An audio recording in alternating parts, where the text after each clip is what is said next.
Okay, lads, good morning. Welcome to today's lesson. We're going to be continuing to look at quadratics today, but looking at factorizing quadratics. What we've been working on over the last few days is the use of the quadratic formula, where what we do is we get a quadratic equation, we set it equal to naught, rearrange it to make it equal to naught, and then use the quadratic formula minus b plus minus the square root of b squared minus 4ac all over 2a in order to get the two answers. But what you can do is sometimes quadratics will factorize, and you can actually get the solutions of them another way by factorizing them. Not all quadratics will factorize, but some do, and the ones we're going to look at this morning will factorize, and I'm going to show you how to factorize them properly, and when you factorize them, how to then use the factors in order to get the answers to the quadratic. So first thing I'll say to you is there's four types of quadratic.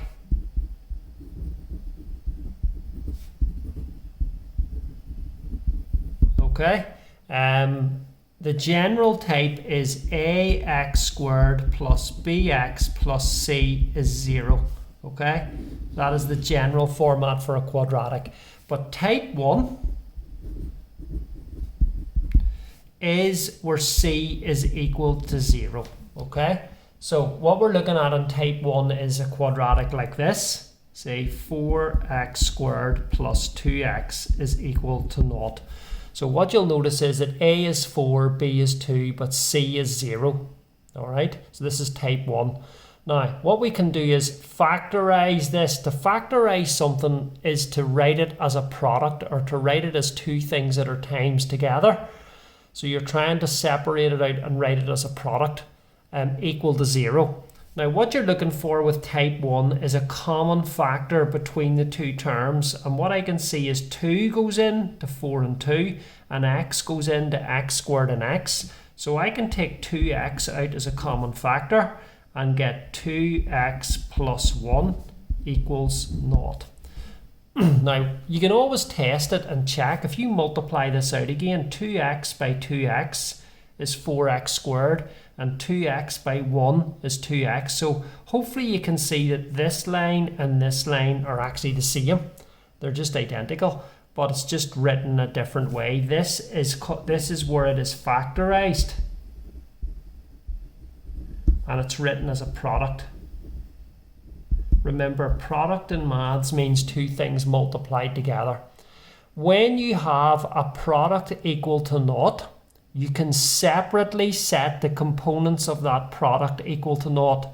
And that is the key in solving when you factorize something. So you can see that the components of this product are 2x and 2x plus 1. Those are the two things that are multiplied together. And when they're equal to naught, we can separately set them equal to naught. So I can draw arrows and I can say that 2x is naught and 2x plus 1 is naught.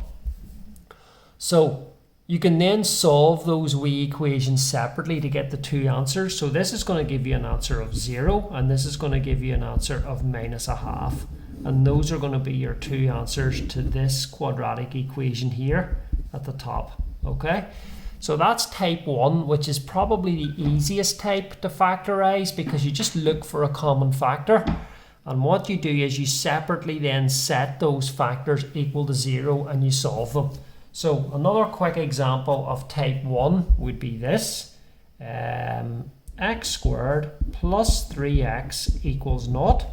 So you can see that the common factor is x, so take it out. Just briefly check in your head when you multiply these out, you get the line above, which is correct. Separately set the product, the terms in the product equal to 0. So x is 0. And x plus 3 is 0. X plus 3 is 0. That comes from that. So there's one answer, and this is going to be an answer of x equals minus 3 when you solve this. X plus 3 is 0 when you solve that. So there's my two answers. So they're very easy to solve, type 1. And you do see them quite a bit in GCSE tests where C is 0. Up here, this is a type 1, and that's how you do them. You factorize them and you can solve them very quickly. More common, you will see type 2. Now, type 2 quadratics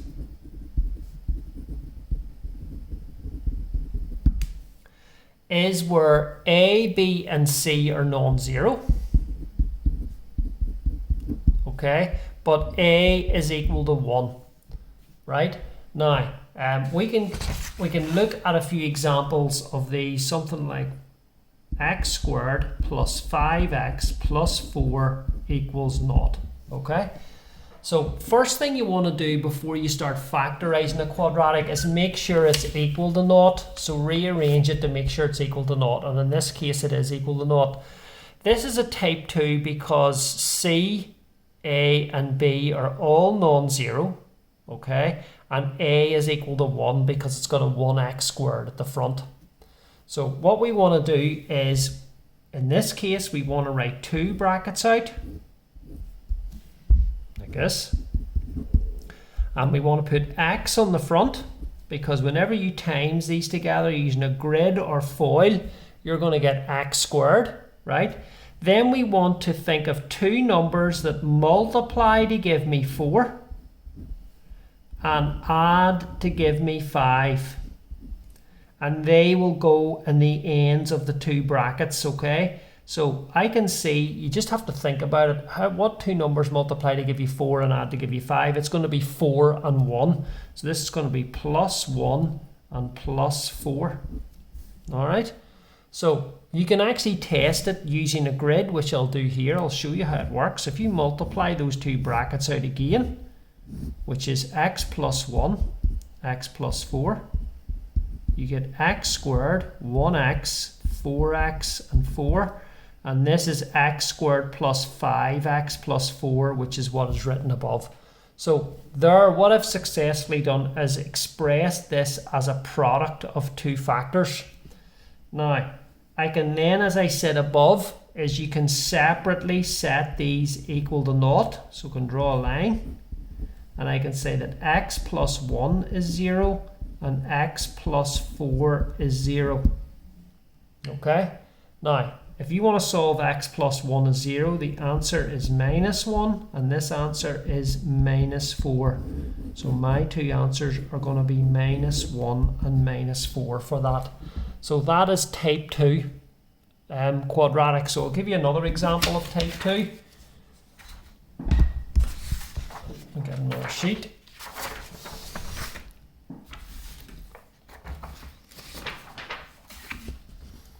So type 2, x squared plus x minus 6 is 0.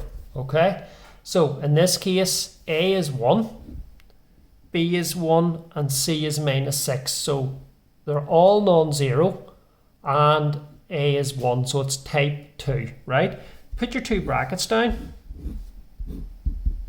Put x's on the front. 2 numbers that times to give you minus 6 and add to give you 1. Okay, remember that's plus 1x. Even though there's nothing written in there, that's a 1x, right? So I'm thinking of 2 numbers that multiply to give me minus 6 and add to give me plus 1. Well, you need to think about it for a minute, but to get 6 is 2 and 3. So to get minus 6 is going to be minus 2 times 3 or minus 3 times 2. If you want a combination that adds to give you 1, it's going to be 3 and minus 2.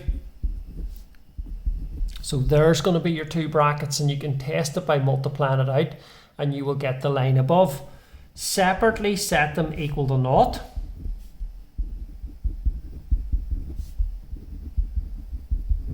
And this answer is minus 3, and this answer is 2. Okay? And that's what you're going to end up with. Now, the third type we're going to look at, so that's type 2 done. Type 3 is called the difference of 2 squares.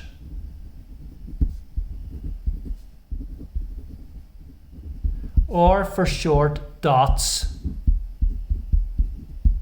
That stands for difference of 2 squares, okay?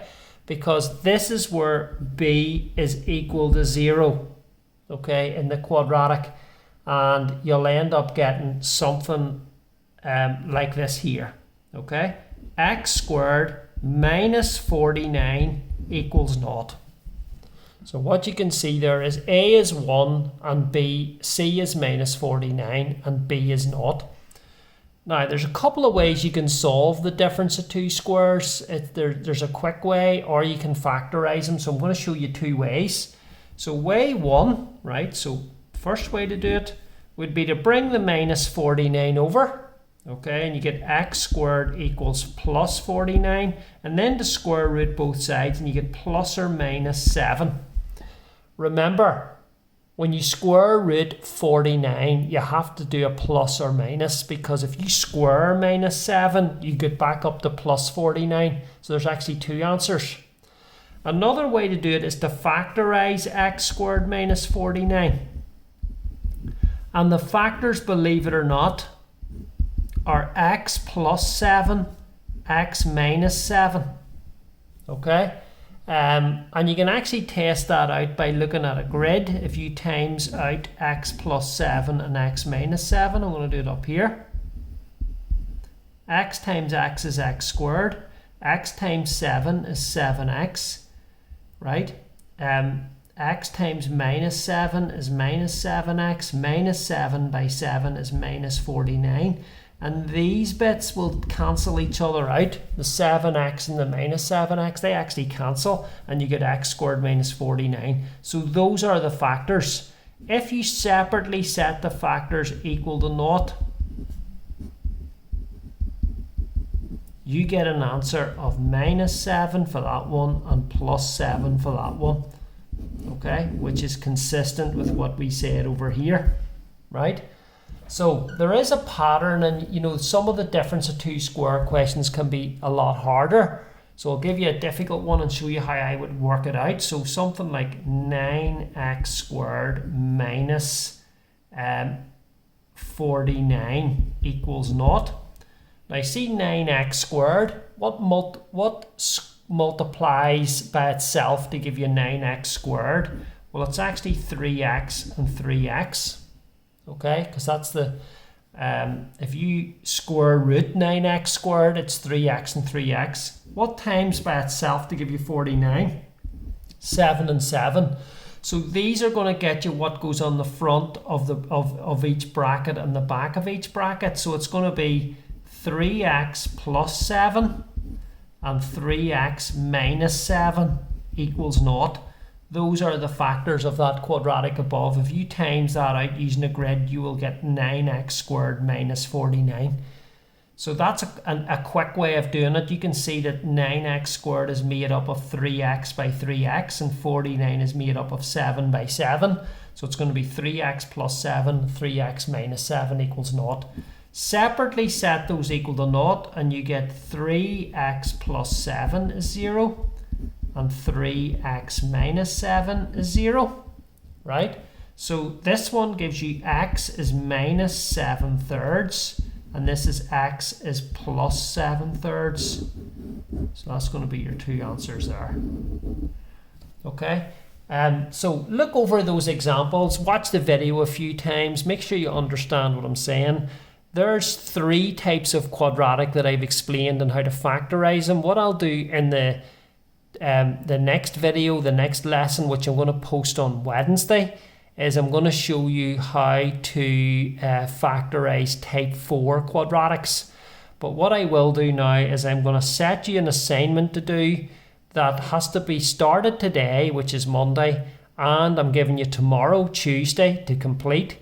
And they're all on factorizing, and what I want you to do is to post your answers on Google Classroom no later than the end of school tomorrow, the end of the day tomorrow, which is Tuesday.